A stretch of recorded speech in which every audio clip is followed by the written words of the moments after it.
اور جو بہار کے موسم میں یہ لوگ اپنے گھروں سے نکلتے ہیں تو تمام کھیتیاں اور سبزیاں کھا جاتے ہیں اور خشک چیزوں کو لاد کر لے جاتے ہیں۔ جنگلی جانوروں یہاں تک کہ سانپ، بچھو، گرگٹ سب کچھ چھوٹے بڑے جانوروں کو کھا جاتے ہیں۔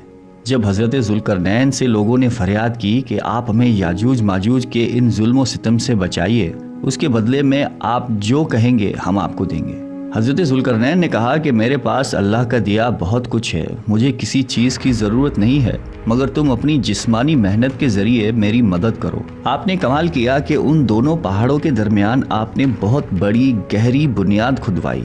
اس کی گہرائی اتنی گہری تھی کہ اس میں سے پانی نکل آیا، اور پھر اس کے بعد آپ نے اس میں پگھلائے ہوئے تانبے کے پتھر جمائے اور لوہے کے تخت نیچے اوپر لگا کر ان کے درمیان لکڑی اور کوئلہ بھی بھروا دیا۔ اسی طرح ایک بہت ہی مضبوط دیوار بنا دی گئی۔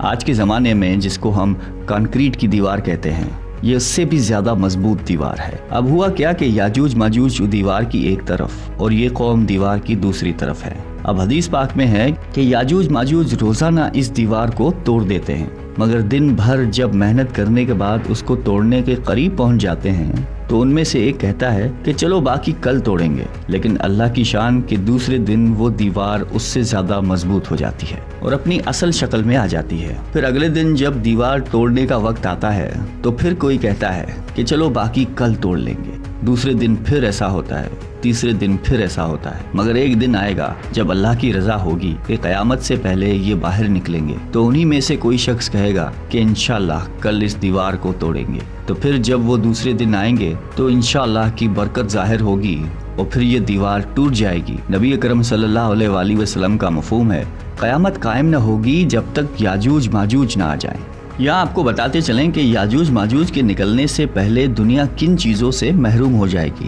حضرت ابن عباس رضی اللہ تعالیٰ عنہ نے فرمایا کہ اللہ تعالیٰ نے 5 نہروں کو جنت سے جاری فرمایا۔ یہ 5 دریا ایک ہی چشمے سے جاری ہوئے ہیں۔ اللہ تعالیٰ نے حضرت جبرائیل علیہ السلام کے ذریعے جنت کے اس چشمے کو پہاڑوں کے اندر امانت رکھ دیا اور پہاڑوں سے نہروں کو زمین پر جاری فرما دیا ہے، جس سے لوگ طرح طرح کے فوائد حاصل کرتے ہیں۔ جب یاجوج ماجوج کے نکلنے کا وقت ہوگا تو اللہ تعالیٰ جبرائیل علیہ السلام کو زمین پر بھیجیں گے اور وہ 6 چیزوں کو زمین سے اٹھا کر لے جائیں گے۔ وہ چیزیں کون سی ہوں گی؟ دنیا سے قرآن پاک اٹھا لیا جائے گا، سارا علم بھی اٹھا لیا جائے گا، حجرہ اسود بھی اٹھا لیا جائے گا، مقام ابراہیم بھی اٹھا لیا جائے گا، حضرت موسیٰ علیہ السلام کا تابوت، اور ہم نے جو 5 نہروں کا ذکر کیا ہے یہ بھی گویا واپس اٹھائی جائیں گی۔ یہ چیزیں جب اس دنیا سے اٹھا لی جائیں گی تو دنیا اور دین کی برکت روئے زمین سے اٹھ جائے گی اور لوگ ان برکتوں سے بالکل محروم ہو جائیں گے۔ کیسا دور ہوگا ذرا سوچئے۔ اب ہو سکتا ہے کسی کے ذہن میں سوال آئے، یاجوج ماجوج دیکھنے میں کیسے ہے؟ ان کا چہرہ کیسا ہوگا؟ آنکھیں اور بال کیسی ہوں گی؟ تو ان کا جواب یہ ہے کہ حدیث پاک میں یاجوج اور ماجوج کے بارے میں آیا ہے کہ وہ چوڑے چہرے والے، چوڑی آنکھوں والے اور موٹے بالوں والے ہوں گے۔ یاجوج ماجوج کا ظہور اس وقت ہوگا جب حضرت عیسیٰ علیہ السلام دجال کو قتل کر چکے ہوں گے۔ قتل دجال کے بعد حضرت عیسیٰ علیہ السلام کو حکم الہی ہوگا کہ مسلمانوں کو کوہ طور پر لے جائیں، اور اس لیے کہ کچھ ایسے لوگ اب ظاہر ہونے والے ہیں جن سے لڑنے کی کسی میں طاقت نہیں ہوگی۔ پھر یاجوج ماجوج کا ظہور ہوگا۔ یاجوج ماجوج کے نکلنے پر دنیا میں عجیب و غریب فساد برپا ہو جائے گا۔ ان کی آمد نہایت خطرناک ہوگی، اس قدر زیادہ ہوں گے کہ ان کا پہلا گروہ جب بحریہ تبریہ سے گزرے گا تو سمندر کا پورا پانی پی کر اس کو سکھا دیں گے۔ جب وہ دوسرا گروہ آئے گا تو وہ حیران ہو کر چلے گا کہ یہاں تو کبھی پانی تھا ہی نہیں، بلکہ پانی سارا ختم ہو جائے گا، اتنا بڑا لشکر ہوگا۔ یہ لوگ دنیا میں فساد، قتل و غارت سے فارغ ہو جائیں گے۔ مسلمان تو کوہ طور پر حضرت عیسیٰ علیہ السلام کے ساتھ ہوں گے، تو یہ کہیں گے کہ زمین والوں کو تو قتل کر لیا، اب آؤ آسمان والوں کو قتل کریں۔ خدا کی قدرت دیکھیں، پھر آسمان سے جب نیچے گریں گے تو ان پر خور لگا ہوگا۔ یہ اپنی انہی حرکتوں میں مشغول ہوں گے اور وہاں پہاڑ پر حضرت عیسیٰ علیہ السلام اپنے ساتھیوں سمیت موجود ہوں گے۔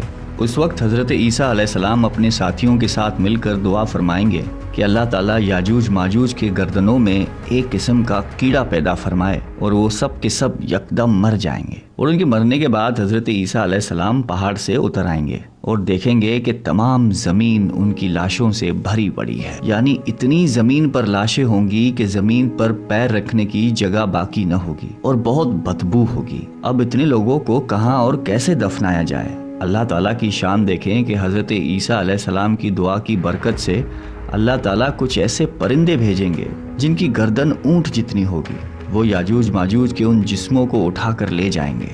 یاد رہے یہ تو ان کو دنیا میں ملنے والی سزا ہے، ان کو جہنم میں بھی دردناک عذاب دیا جائے گا، کیونکہ ان کے کثیر گناہ ہے۔ ایک تو یہ کہ انہوں نے ظلم و زیادتی، قتل و غارت کا بازار گرم کیا ہوا تھا، اور دوسرا یہ کہ ایمان بھی نہیں لائے تھے۔ حالانکہ ان کو ایمان کی دعوت دینے کے لیے ہمارے پیارے نبی حضرت محمد صلی اللہ علیہ وآلہ وسلم تشریف لے گئے تھے۔ حضرت ابن عباس رضی اللہ تعالیٰ عنہ فرماتے ہیں کہ نبی پاک نے فرمایا کہ معراج کی رات اللہ تعالیٰ نے مجھے یاجوج ماجوج کو دعوت اسلام دینے کے لیے بھیجا۔ نبی پاک فرماتے ہیں کہ میں ان کے پاس گیا، میں نے ان کو اللہ تعالیٰ کی طرف بلایا، انہیں عبادت کی دعوت دی، مگر انہوں نے میری دعوت کو جھٹلا کر انکار کر دیا، اور فرماتے ہیں کہ اللہ تعالیٰ کے نافرمان بندوں اور اولاد ابلیس کے ساتھ دوزخ میں جائیں گے۔ ان کے مرنے کے بعد زمین امن و سکون اور برکتوں سے بھر دی جائے گی۔ اللہ کی نعمتیں اس قدر زیادہ ہوں گی کہ روایتوں میں آتا ہے کہ ان کے مرنے کے بعد زمین پر بارش اتنی زیادہ ہوگی کہ زمین برابر ہو جائے گی، اور زمین کو حکم ہوگا کہ اپنی برکتیں اگل دے، اور آسمان کو حکم ہوگا کہ اپنی برکتیں انڈیل دے۔ تو برکت کا یہ عالم ہوگا کہ ایک انار کو ایک گروہ کھا سکے گا، اور دودھ میں یہ برکت ہوگی کہ ایک اونٹنی کا دودھ پوری جماعت کو کافی ہوگا، اور ایک گائے کا دودھ پورے قبیلے کو کافی ہوگا، اور ایک بکری کا دودھ پورے خاندان کو کافی ہوگا۔ گویا ہر چیز میں برکت آ جائے گی۔ یاجوج ماجوج کے مکمل واقعے سے ایک بات سوچنے کو ملتی ہے کہ زمین میں قتل و غارت اور فساد پھیلانے والوں کا انجام ہلاکت والا ہی ہوتا ہے۔ اللہ تعالیٰ ظالموں کو ایک دم ختم کرنے پر قادر ہے، مگر انہیں موقع عطا فرماتا ہے تاکہ وہ توبہ